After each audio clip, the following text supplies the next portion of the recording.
We don't need you anymore. Get out, you work from home freeloader." With those cutting words from my sister, even my parents joined in, echoing the sentiment. "Get out. I'm tired of feeling like a nuisance in my own family," I muttered defiantly to myself. And so, my revenge plot took shape. My name is Kathy, a 33-year-old single woman working as a freelance web designer. My job is flexible, allowing me to work from home with just a laptop and a dedicated workspace. Despite the freedom my job provided, disruptions began creeping in 2 years ago. My parents. One day, while I was deep in work at home, they paid an unexpected visit. Upon entering, they surveyed the room and started discussing. "Mom, this house is quite spacious. It seems like we could live here too." "You're right. There's even a spare room. Besides, it's a waste for Kathy to live alone in such a nice house." "Yes, let's plan to move in this weekend." Ignoring my presence, my parents forged ahead with their plans. "Mom, this house is quite spacious. It seems like we could live here too," my father remarked, scanning the room. Interrupting their assumption, I asserted firmly, "Wait a minute, I have no intention of living with you guys." "What are you saying?" My father's face flushed red with anger. "You've taken over this house, claiming it from your uncle, trying to make it yours. There's a limit to how low you can go." "I did take over anything. I had a proper conversation with Uncle, and he gave it to me." "Don't give me excuses. Our old house is falling apart. Your mother and I are moving here this weekend." "But actually, this house was given to me by my father's brother, my uncle, who doted on me. The title is still under my uncle's name, but he told me I could use it as I like." According to my father, our family home had aged significantly, requiring extensive renovations they couldn't afford on his salary alone. Given my mother was a homemaker, that's why they targeted the house inherited from my uncle. I wasn't thrilled about the idea, but with them selling their home and nowhere else to go, I reluctantly agreed to let them move in. However, the moment they settled in, the sarcastic comments began. "Hey Kathy, you're already over 30, aren't you? Don't you have any plans to settle down? I'm content with my work right now. If you keep pushing, you might just scare away any potential suitors. Why don't you take a leaf out of your sister's book?" Speaking of her marriage isn't exactly smooth sailing, is it? Anyway, I'm good as I am. At that moment, my mother chimed in, having overheard. "Hey, don't speak ill of your sister like that. Unlike you, she's married and has a steady job at a company. I may not be married, but I'm successful in my own right. All you do is sit around on your computer. Are you sure you're not involved in something shady to make money?" "Shady? I earn my living through legitimate work. No need to worry. Don't talk back to your mother like that. You're nothing like your sister." And so it went on. My parents constantly compared me to my sister. Sure, she works at a company, but she's just a temporary worker in an office job. I respect her work, but I earn more than she does. I know our parents' generation may not fully understand working from home, but it hurt to be constantly underestimated. While preparing dinner one evening, substituting for my perpetually idle parents, the doorbell rang unexpectedly. To my surprise, it was my sister Sandy, burdened with a mountain of luggage. "Sandy, what's going on? It's been a while," I greeted her, puzzled. "Kathy, it's sudden, but I'll be moving into this house starting today." Perplexed, I stammered, "Wait, what? What a spacious house. If Uncle was going to give it to someone, it should have been me." "Hold on, moving in today? I had no idea." "Didn't Mom and Dad tell you? I got divorced." "Divorced?" "Yeah, so I'll be staying here from now on." Ignoring my disbelief, Sadie marched upstairs and claimed an empty room as her own. Despite my objections, my parents sided with Sandy, leaving me powerless. From then on, my stress only intensified. After her divorce, Sandy had quit her job and spent her days badmouthing me to our mother. "Hey, Mom, isn't this dress cute?" "Oh, Sandy, it's lovely. You look stunning in it." "Do you think so too? It's definitely not something Kathy would wear, right?" "Well, Kathy has her own style. She's more into practical things. That's why she prefers working from home." "Mom, you shouldn't say things like that." They deliberately spoke loudly enough for me to hear as I prepared dinner beside them. I yearned to respond, but I resisted, knowing it would only fuel their intentions. So I chose to carry on, unaffected by their remarks. Then one day, a friend of mine had a litter of 4 puppies and I decided to adopt one. I named him Muffin. He's a small black chihuahua with the most endearing round eyes.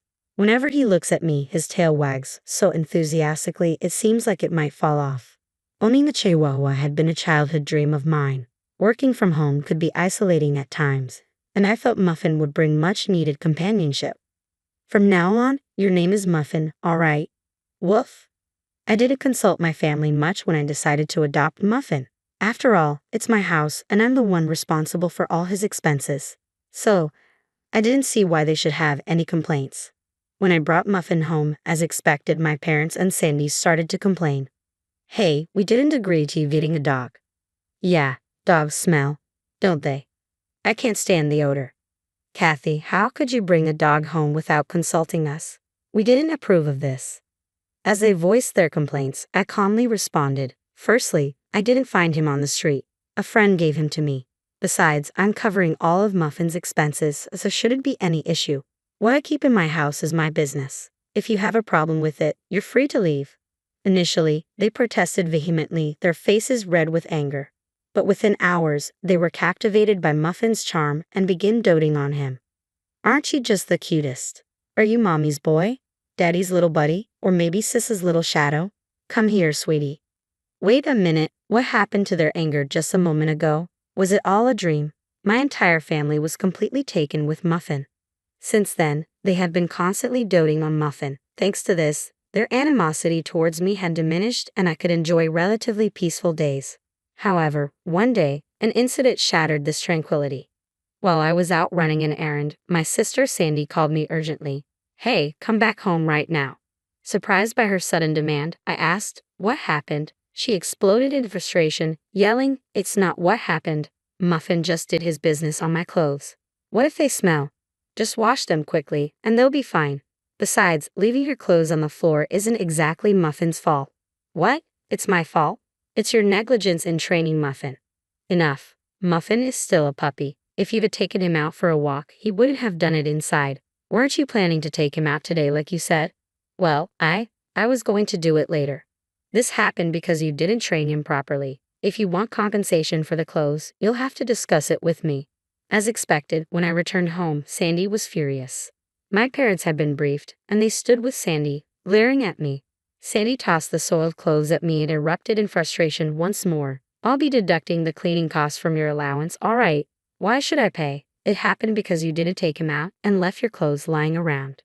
Enough. Stop arguing back. This mess is all because you brought this dog home. What are you going to do about it?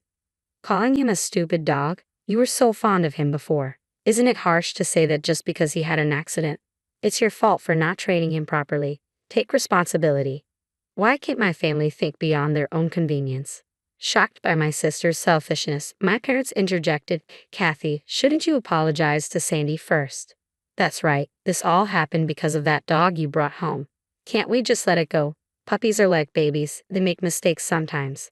Pathetic. This mess is entirely the dog's fault. Kathy, maybe it's good you haven't married. If you were a mother, would you even raise a decent child? What? How can you say that? If you'd have taken him out regularly and kept your clothes off the floor, none of this would have happened. With a raised eyebrow, my sister finally snapped, pointing at me and declaring, I've had enough. I don't need you or this stupid dog. Get out of this house. What? Are you serious? Get out? You're calling me a freeloader when I'm the one paying for this household's expenses. Stunned by my sister's audacity, even my parents joined in, saying, Yes, Kathy, leave. Your presence here only brings negativity. You're a jinx. All three of them kept repeating get out to my face. In that moment, my anger boiled over. That's it. I've had enough. If this is how it's going to be, fine. Fueled by a desire for revenge against my family, I packed my things and left the house with Muffin. My sister's words only added fuel to the fire. This is all your fault. If you had just listened to me, none of this would have happened. They still don't seem to grasp their own actions. Despite the storm awaiting them, well, I'll let them figure it out. Enjoy yourselves in that house. With a suppressed grin, I left the house with Muffin. A few days later, as expected, my sister called me in a panic. Kathy, help. What's going on with the house? We've been told we have to move out by the end of this month. So what's the issue? What do you mean, what's the issue? Why do we have to leave? I've decided to sell the house. What? At my statement, Sandy seemed to freeze. Her voice trembled as she managed to ask, What? What does that mean? You decided to sell it. You can't do that. But I can. The house has been legally mine for a month now. What? You mean you officially received it from Uncle? The title is in your name? Sandy was clearly shocked. I hadn't informed anyone about this. You're You're joking, right? Even if Uncle transferred the title to you, you can't just sell it like this. I had the same concerns, but right after you told me to leave, I confirmed with Uncle. He said the house is yours now, Kathy. Do what you want. You should get away from that family as soon as possible. What? No way. Whether they had been eavesdropping on my conversation with Sandy or not, my parents began to protest loudly. Hey Kathy, stop this. We have nowhere else to go. If we leave the house... That's right, it's unthinkable to treat your own family like this. Show some respect to your parents if you're a decent daughter. Respect, I replied, my voice quiet but firm. What respect have you shown me compared to Sandy? Who do you think has been supporting your lives for the past few years? Now that you have nowhere to go, I reluctantly allowed you all to live with me. My parents were left speechless by my unusually strong tone. Without waiting for their reply, I continued, who treated me and Muffin like nuisances and kicked us out? It was you, wasn't it? Trying to find happiness by driving out the original resident is shameless. You all deserve nothing less than hell. My father pleaded, please help us. We're sorry. I don't care. Figure it out yourselves. With that, I hung up the phone with a decisive click. Then, I blocked every family member's contact. Muffin looked up at me with concern, and I apologized softly to him, reassuring him that everything was all right now and that I would protect him. I was relieved that Muffin was away from the family that had treated him so poorly. Later, I heard that my parents and sister were forced to move out of the house at the last minute despite their desperate pleas. With my father's modest income and my unemployed mother and sister, it's unlikely they can lead a decent life.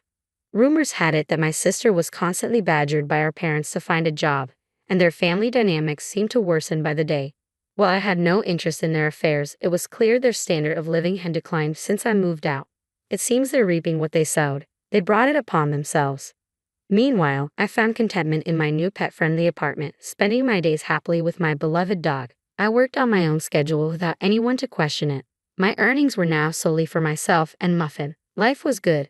Muffin, let's head to the dog park today. Woof.